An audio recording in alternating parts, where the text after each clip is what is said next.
So the celebrity that I decide to choose who has ADHD is Adam Levine.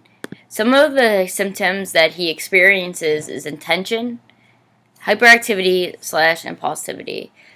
So one of the questions was, did this person reference having ADHD as a child? Which Adam Levine did.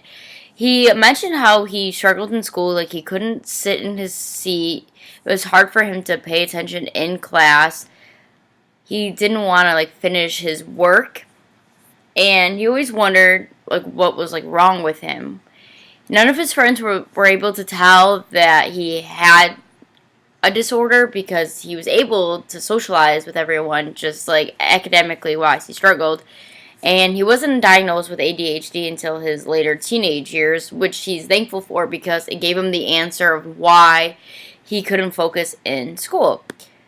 So moving on, the question, how do I think it impacted his life? Well, I think being diagnosed with ADHD helped him because it gave him an answer. So one of the interviews that I've read that Adam Levine went on, he answered, somebody asked him, how has ADHD impacted your life as an adult?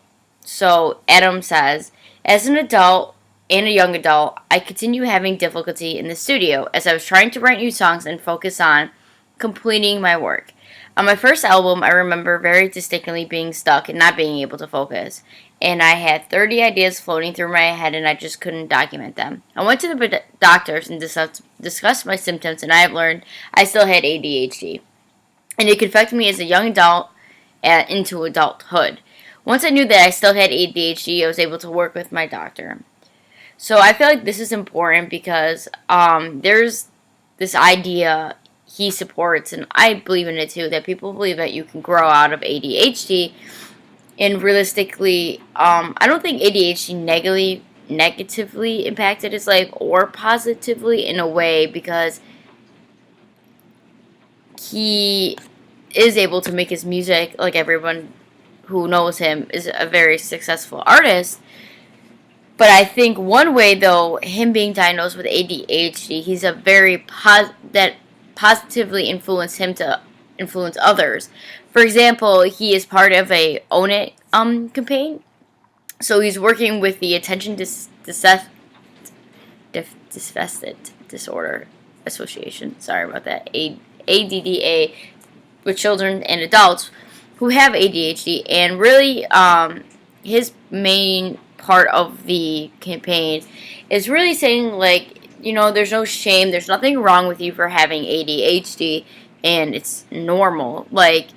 And he recommends that people should go, if you're experiencing the symptoms that he did as well, go seek help, go talk to a doctor to help manage these things. It happens. And I feel like him being part of the Own It campaign will help other young teens or children struggling with it, because nobody wants to be the child who's left out. And luckily for Adam, his ADHD didn't interfere with his social life or his music life. He is successful, and he's an example of that seeking medical help through doctors and stuff really could make a difference. And I hope I didn't butcher this too long. I'm sorry that I absolutely hate videotaping myself. Thank you for listening.